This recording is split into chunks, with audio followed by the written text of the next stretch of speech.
Nek, tahu tak? Zaman sekarang ni, hidup dekat dunia ni, apa-apa je pun kita boleh update tau. Betul. Tak kisah dari segi makan kat mana ke, keluar dengan siapa ke, even emosi kita hari ni macam mana pun kita boleh update tau. Update kat social media lah kan. Itulah, I pun nak tahu juga untuk orang yang suka sangat update kat social media ni, mungkin bagi diorang itu cara dia nak bahagia ke lah kot, ataupun nak connect dengan orang ramai. Tapi lah, untuk orang yang keep private dia punya life ni, tak post mana-mana ni, itu sebabkan ketenangan ke apa Maybe. Jom kita tanya orang awam, diorang ni jenisnya macam mana? Jom. Okay, hi guys. Hari ni kita bersama dengan abang. Nama abang? Snim. Fisha. Fakihah. Alia.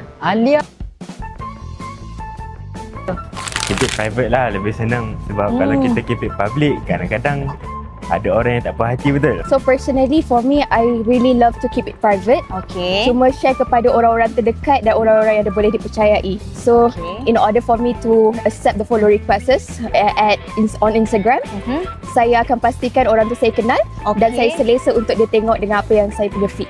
More privacy. More privacy. Kenapa tak open? Sebab saya introvert. Private lah. Private. Sebab apa tu? Takutlah gambar kita kan orang guna ke. Oh, maksudnya you keep private sebab you takut orang guna gambar you. Pernah ada pengalaman ke macam mana? Boleh lah sekali je. Oh, orang guna macam mana tu? Letak dekat macam ML ke macam tu. Okay, kalau saya suka share dengan macam dalam circle saya je. Macam taklah semua tahu. Only my friends, yang rapat-rapat je. Makanan ataupun fotografi. Ya, betul. Yang penting je kita post. Yang mana penting je kita post. So sebenarnya abang nak keep private sebab tak nak bagi orang luar terasa lah. Ataupun sebenarnya abang ada kot dengan penyakit ain ke, orang tak berpuas hati dengan abang ke, macam mana? Itu pun salah satu jugalah. Itu juga salah satu. Saya ada 2 akaun. So macam kalau second account tu hari-hari lah. Kalau first account tu jarang. So macam first account tu benda-benda yang best-best je lah kita share. So kalau macam benda yang heart to heart, deep talk, ni semua dekat second account ataupun close friend lah. Yes. Waktu keluar ke.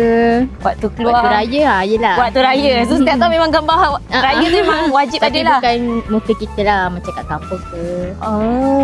So guys, nampak gayanya ramai yang lebih pilih untuk post secara private. Okay, macam saya sendiri, kalau diorang private, saya lebih kepada open guys. Sebab kalau open ni, saya lebih sukalah orang tahu live saya. Walaupun kita ni bukan influencer, tapi kita sukalah share-share moment kita setiap hari. Okay, so kalau korang ada pendapat korang boleh komen tau dekat bawah. And jangan lupa untuk like, share dan subscribe. Kita jumpa on the next video. Bye-bye.